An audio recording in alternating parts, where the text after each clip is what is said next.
if a country loses 165 people, it should matter that, let me give you a hypothetical scenario. I know some of you live in families. If any one member of your family dies, any one member of the family, it's a problem. So if any Ugandan dies, it should be a problem that they have died. It should be a problem of national concern enough to want to do a lot about it. That's my point. So if the number is 1, this is a very, very huge number. What are we doing about it? And the Minister of Gender has some questions in terms of how do we treat, if someone is in Kuwait, if someone is in Bahrain, in London, are they protected enough?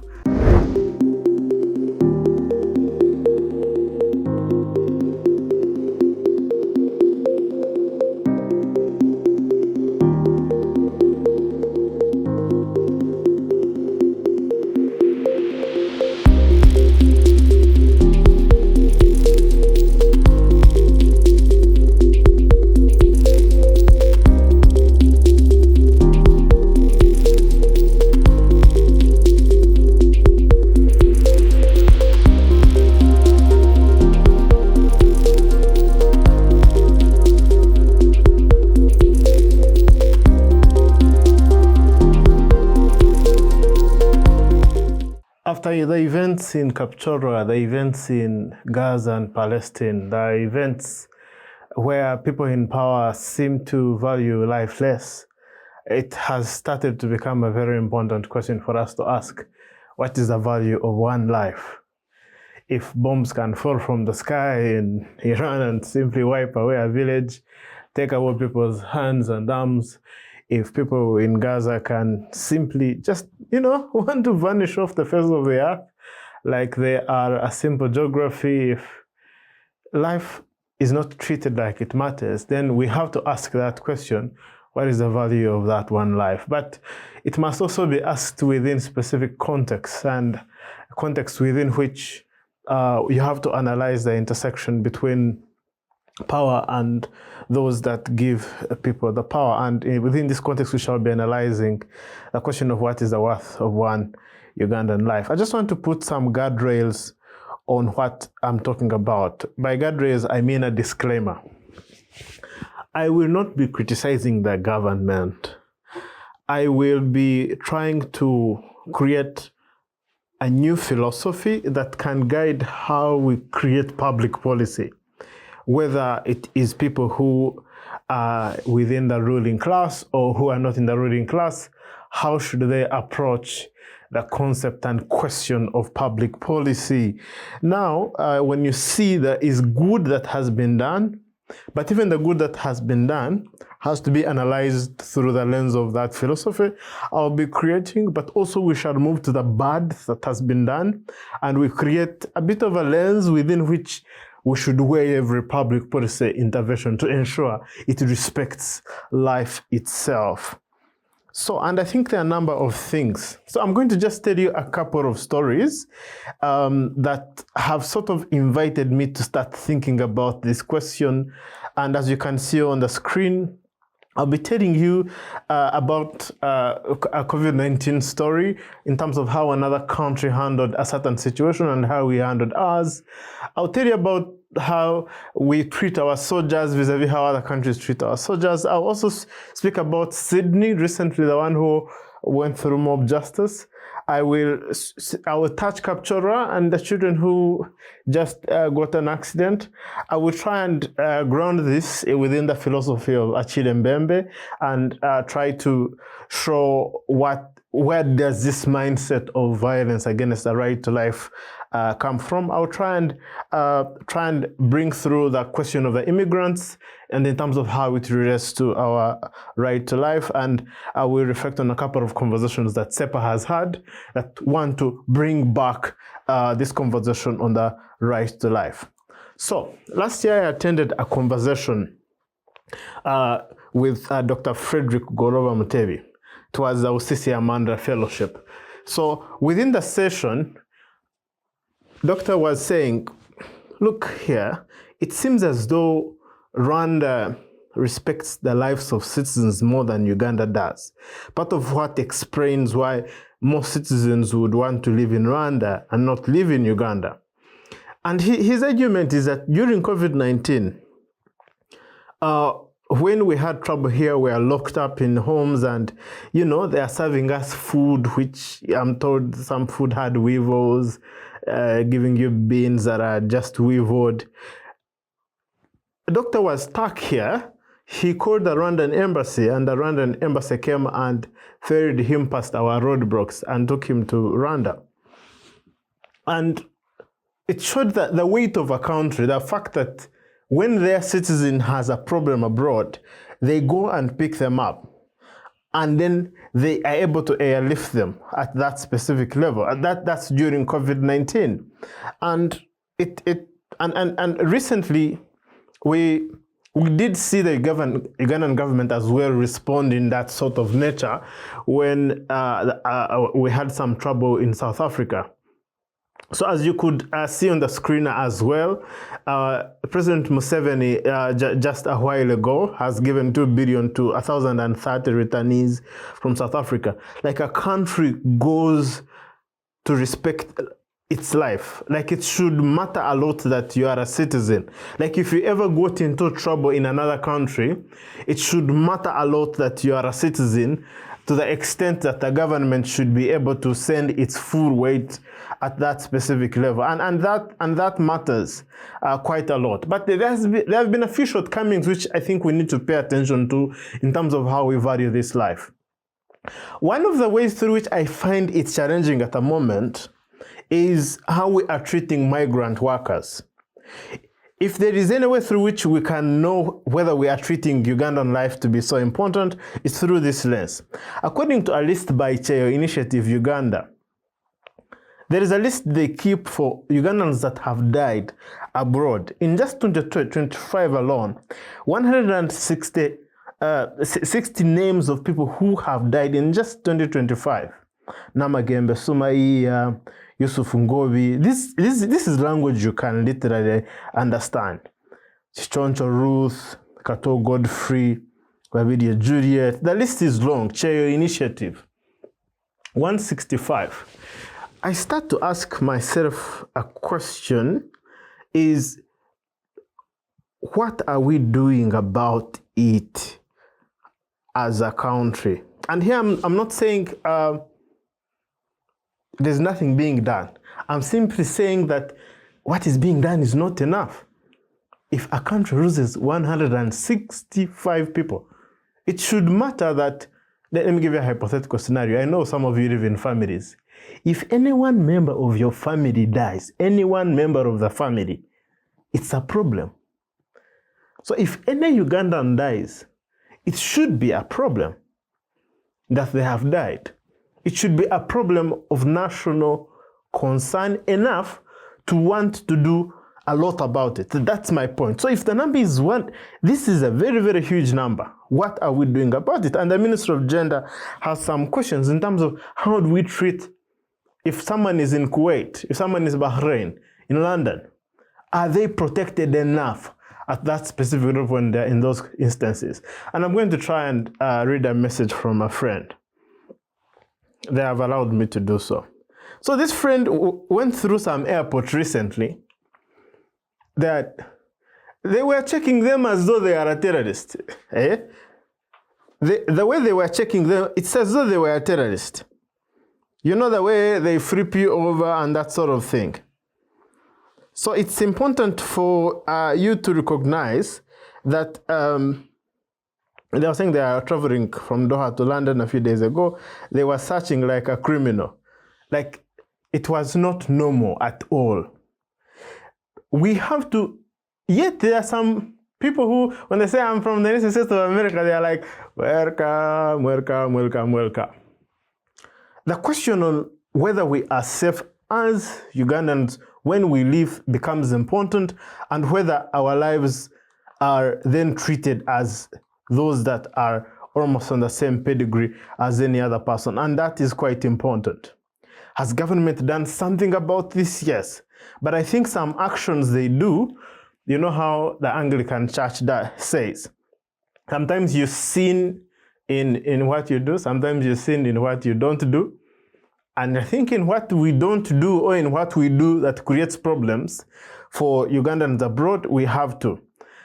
So we have to ask questions like, are embassies doing enough, right, to ensure they can create this weight of protection for Ugandans who are abroad? And that's important. Recently, and this is the second story, I was just recording something, and after recording it, I sat with a colleague and another colleague, so we were sort of speaking. So a colleague was just narrating that during the recent Iran-American war, there's an American soldier who was left behind on the battlefield. When they realized that that had happened, they put in a lot of work to ensure they get that one soldier, and it was a very huge story. Aircraft, intelligence, money that could almost feed a district for a year. All of it to defend one man. The weight of the American machinery coming to defend one man. Their citizen. This is not a president's son or anyone else. They are going to retrieve their own, and that's important. And they got them, and it seemed like this is American. Of course, the counterfactual was clear. It's like if a Ugandan soldier were to be left on the ground, would the same weight be available to be picked up? And I know there could have been a lot of rescue operations, and I hope I can hear more stories of courage on how we rescue our own. Maybe can we tell those stories as the UPDF? Can you tell us of those stories on how you were rescuing this one Ugandan child? Such that the more we hear these stories, human stories, we can appreciate that you value human life. Because whenever the stories we see are stories which don't show as though you're respecting human life, it creates an impression that our lives don't matter that much. So, for example, when the American army went to just pick up this one soldier, can we hear those stories just in case they exist? And that's quite important. During that meeting, we all had a sigh. We were wondering whether those stories exist, but I imagine they do. If they do, they can be shared. But we had a sigh that can it happen? If Al-Shabaab arrests some of our people, do we use the same military force to get our soldiers back? If there are people who are trapped in military detentions abroad, do we use the same force? And how do we tell those stories? Such that we, appreciate the value that we put on this Ugandan life. The second is on Sydney.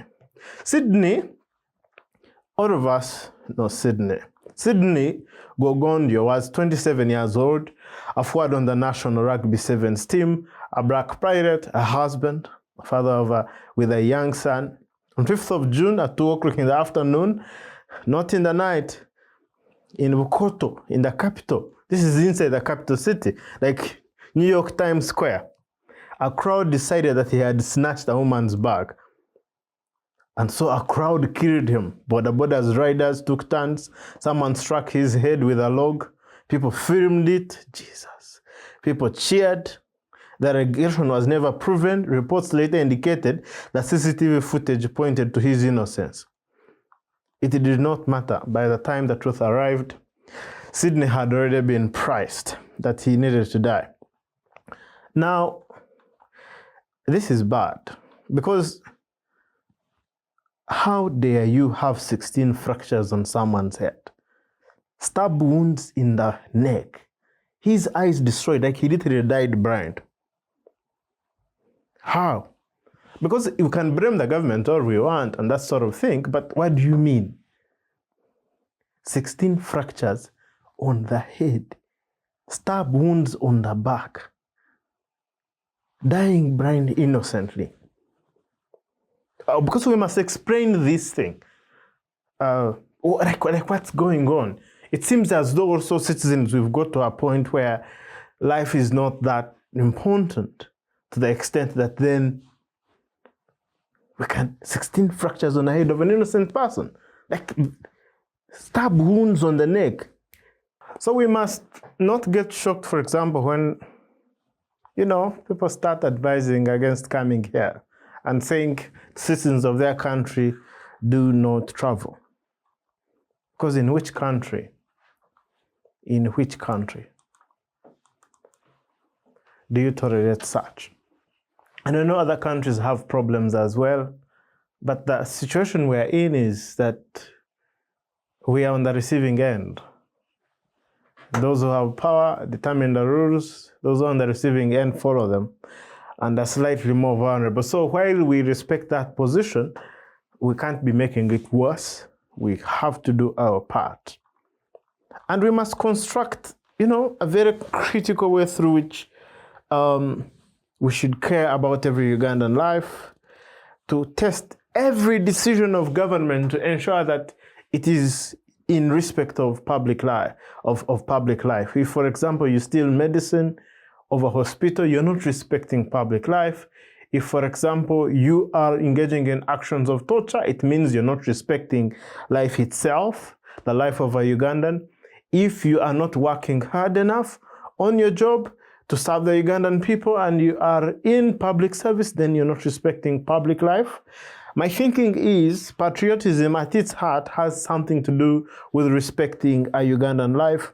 And in so doing, we must ask such questions. Nations like America have lenses within which they construct their public policy. Baselines.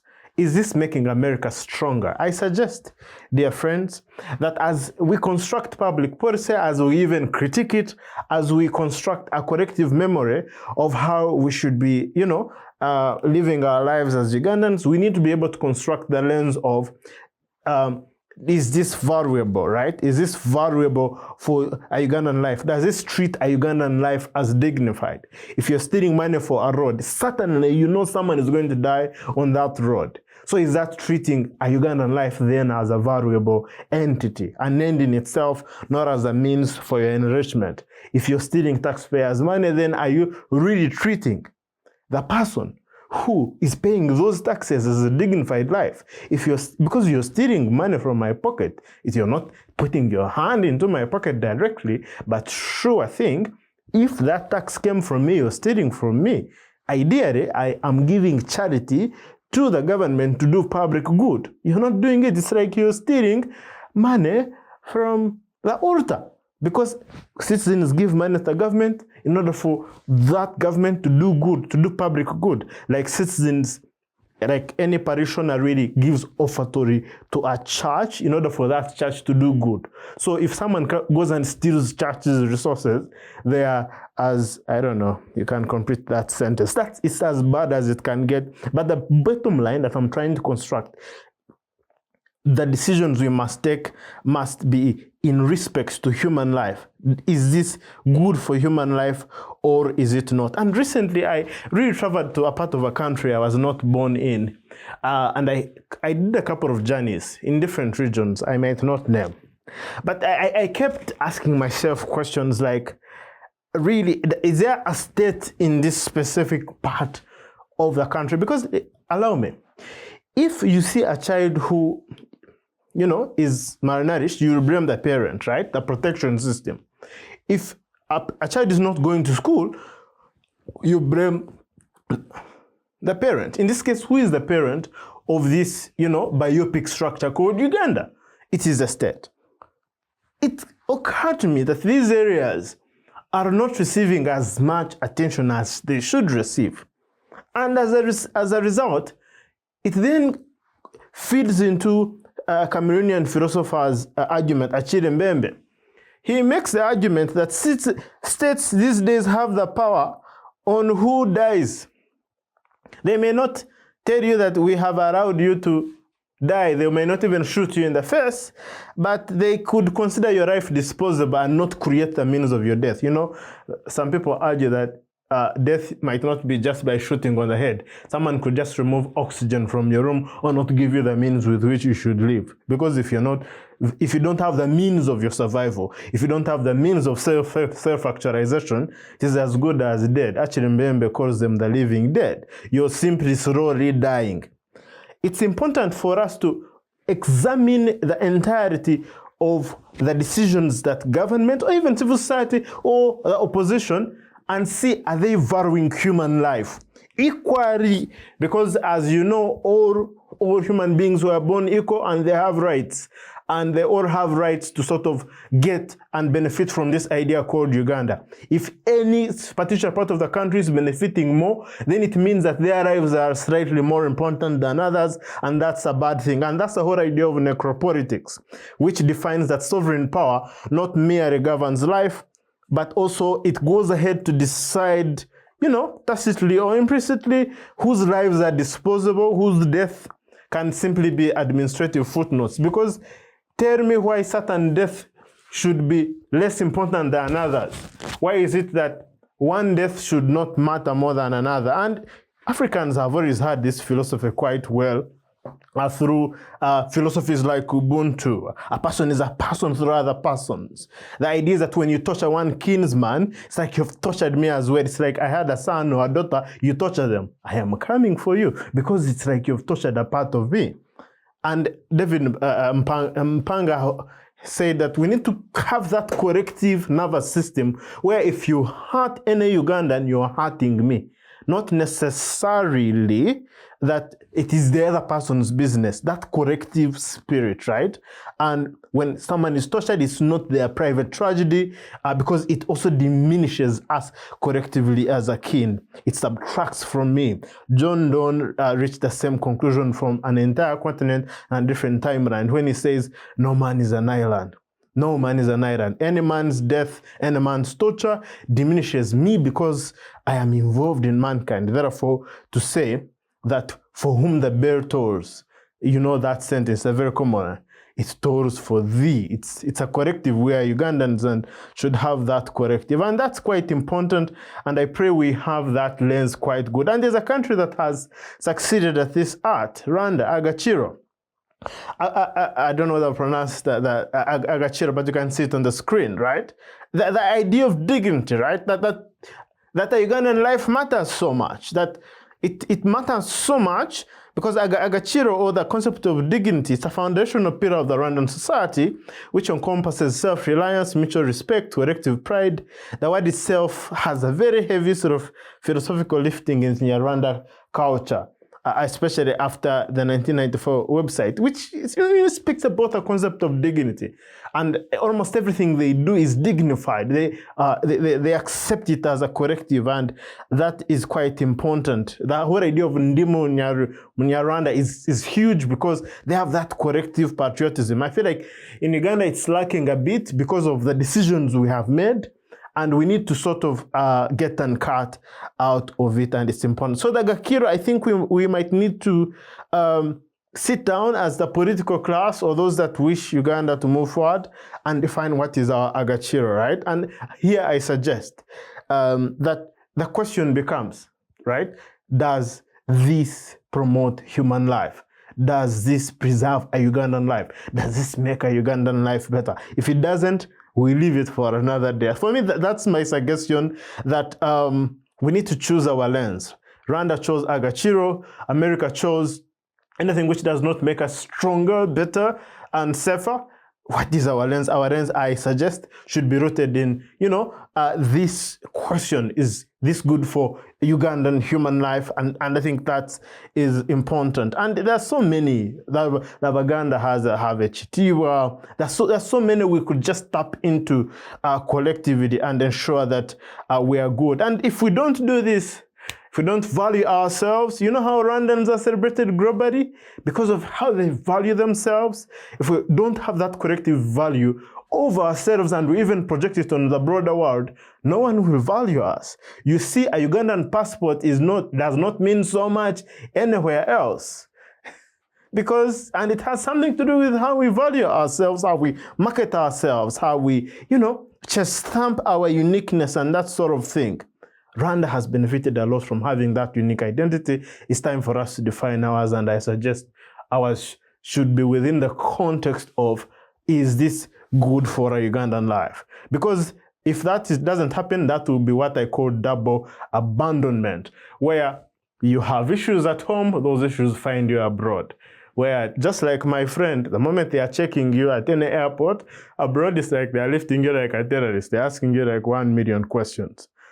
And this is indiscriminately, and that's quite important. So I really, really pray that we should do enough as a country to sort of just define one common philosophy from which then we can have national pride, from which we can have civil servants that have a greater duty to the country than to themselves, to which citizens can be able to even really do simple things like cleaning their communities. These days, people can barely even clean, just their surroundings because it is so individualistic.